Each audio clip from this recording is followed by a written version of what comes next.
I watched a British horror movie called Ghost Stories, and I tell you what, it was a mixed bag. This movie, it was like, it was hard to pinpoint what kind of genre it really was. I mean, yes, it was a horror movie, but at times it felt like it was trying to be a mockumentary, and then at other times it was like a proper theatrical film, and then other times it was almost like a found footage kind of film, kind of movie. Where someone was sort of documenting their investigation. It was a real strange mix. Felt very disjointed, and it's a shame because there were some real shades of brilliance in this movie. There were moments that were great, really well crafted bits of tension and suspense and horror, really eerie scenes, especially when he started studying the cases. The main guy, Philip Goodman, the main character, when he started studying these three cases to try and disprove them, because he's a professional skeptic. He was trying to disprove these people's supernatural horror stories. And the first case with the night watchman, that was really well done. Up until they started showing the girl, the ghost girl. Up until then, when it was all just suggestion and subtlety, it was brilliant. When the lights just kept going out and he'd go out there, fix it, then he'd go back in his room, and the lights would go back out again, and he'd go out there, and this time there were scratches, and then he saw a figure, what absolutely looked like a person at the end of the room, the hallway, and the way that whole sequence was just lit by his torch only, pretty much. It was that whole sequence was done fantastically, and it kind of got me excited because the start was a bit iffy. Again, the character moments were really quirky and felt just really out of place in this movie. It like the moments where they were showing his backstory at the start of Philip Goodman and his family life and all that, I didn't care for that at all. It felt almost like a TV movie. There were parts in this film that felt very low budget, straight to DVD or straight to TV quality level. And then there were other moments like the Night Watchman sequence that felt very theatrical and felt super well done. Yeah, I don't know what happened with this movie. I saw it recommended in a few different reviewers on YouTube were saying it was pretty good. And like I said, there were moments, it had potential to really break through that mold of shit horror movies, because most horror movies nowadays are really crap.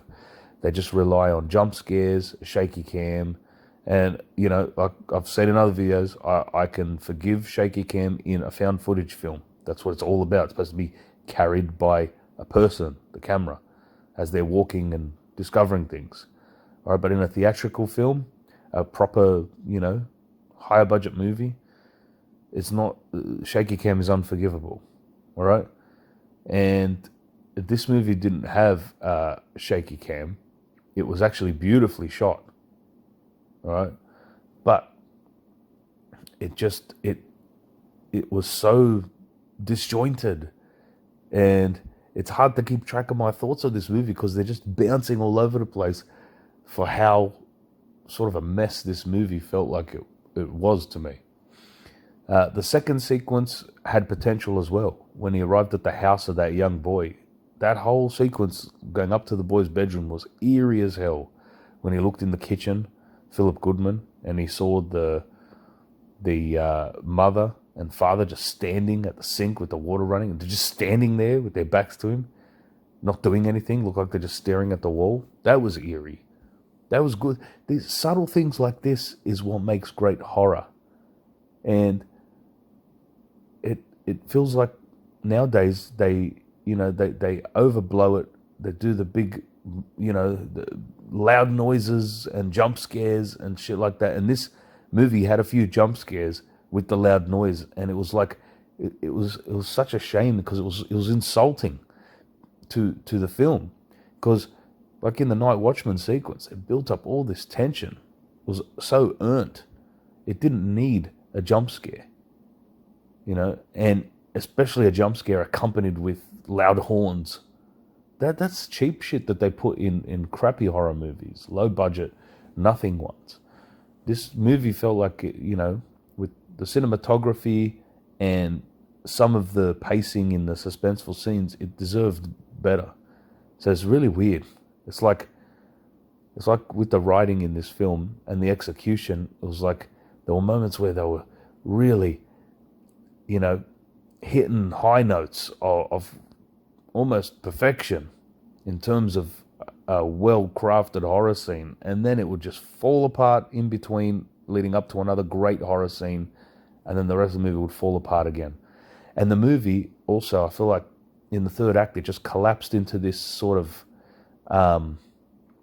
it's hard to explain, this sort of like where these movies, they become really existential, and it stops being a real world story and it starts becoming all this allegorical shit where you don't know, is it in the mind of the protagonist, or are we actually viewing real life, or was everything just in his head? And I hate that in movies, especially in horror movies. I'm invested when it feels like it's in the real world and it's really happening and it's physical and tangible, the horror. Then the tension is high. All right? When they start introducing this stuff where it could be all, phantom scares and things in his mind and blah, blah, blah, I hate that. It takes away all the tension.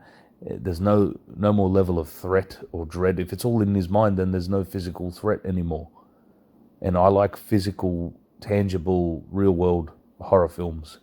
You can still have a supernatural element, but it has to be interacting with the physical, real world without all this, is it real, is it not real, are we seeing allegory, or is it not? I hate when they do that. And this movie devolved into that. It sort of became that in the whole third act of the film where, Martin Freeman's character, who was he supposed to be?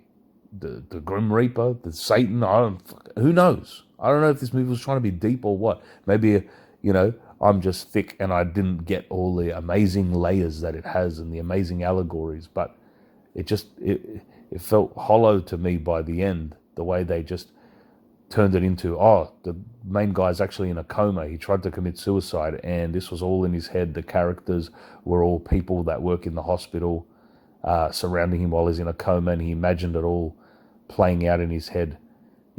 I have seen movies that devolve into that sort of existentialism, but they're done really well in a way that it's very clear what's in his mind, what's not. Actually, no, sometimes it can be done well where it's ambiguous and you don't know if it's real or not real. And one example I'll give is The Devil's Advocates, the first one that pops into my head. There are scenes in that where his wife sees some horrific images and she's not sure at first if she imagined that or if it was real. But it's subtle in that. It becomes less subtle towards the climax of that film. But the scenes in that movie are very subtle, where she's not sure what's real and what's in her mind, what's a figment of her imagination. But in this film, it was like in broad daylight and it wasn't subtle at all, and he's seeing like zombie creatures and he's seeing himself in the car mirror, and it wasn't even just for a split second. You can almost forgive that. Then it's, did I actually see that? Was it out of the corner of my eye? Blah, blah. But in this, he's like clearly seeing for several seconds an image of himself in the car as a corpse. And it's like, that's not scary, number one. And number two, there's no subtlety at all. And number three, it killed all the tension for me that was building up in that scene. And it's a shame because, like I said, there were moments in this where the acting was brilliant. I thought the acting from The Night Watchman was great in his scenes. And I thought the standout for me was that kid, the kid with the goat creature. God, that ended up being such a stupid sequence, but started off great where he's driving through the woods. But the eeriest part of his story was the whole build-up of Philip Goodman arriving at his home and going up to his room. That eeriness of that household was fantastic. And the acting from that kid, that young bloke, was phenomenal. Especially in his room where he was like, he portrayed one of the best guys who was freaking out with terror, dread, and just having full-on anxiety. He played that so well. Some of the best acting of that emotion that I've seen in a long time. And the final sequence with Martin Freeman, that had a few moments that were kind of eerie, where there was poltergeist activity in his house, in the baby's room. Some of those scenes were all right. And if it's done well and well crafted in a film, some scenes of horror that are in broad daylight can be quite chilling, sometimes even more so than night scenes.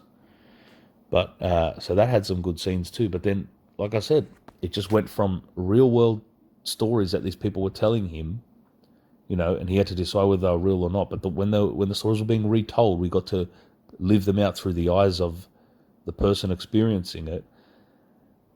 But then, like I said, the whole movie just turned into this weird sort of, Martin Freeman is now that Charles Cameron guy that he was seeing. And all of a sudden, nothing is real anymore. And we don't know what's what. And this is all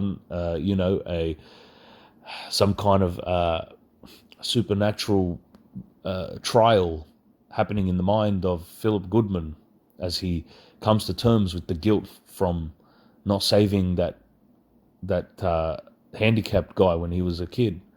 And I didn't want to see that. I wanted to see a straight horror movie that was full of tension, set in the real bloody world, where this guy has to decide if, supernatural occurrences are real or imagined. And he's really going to be put to the test by Charles Cameron, his mentor, or not mentor, but his idol in the field of debunking the supernatural. This is what I wanted the movie to be, like a case study where he actually has to investigate it, and a very serious film. But by the end, it had lost all its tension, especially in the train track scene with the baby and Martin Freeman's like feeding the baby cat food. Like, what the fuck was all of that? It became almost comically unhinged and like comically absurdist by the end of the film. And it just took me right out of it. All the tension was gone. All the suspense was gone that they had, built up in some of the sequences and scenes leading up to it. So, a big shame. Oh, also, I've got to say a shout out. I liked the scene with the priest in the church. I thought that priest was very charismatic.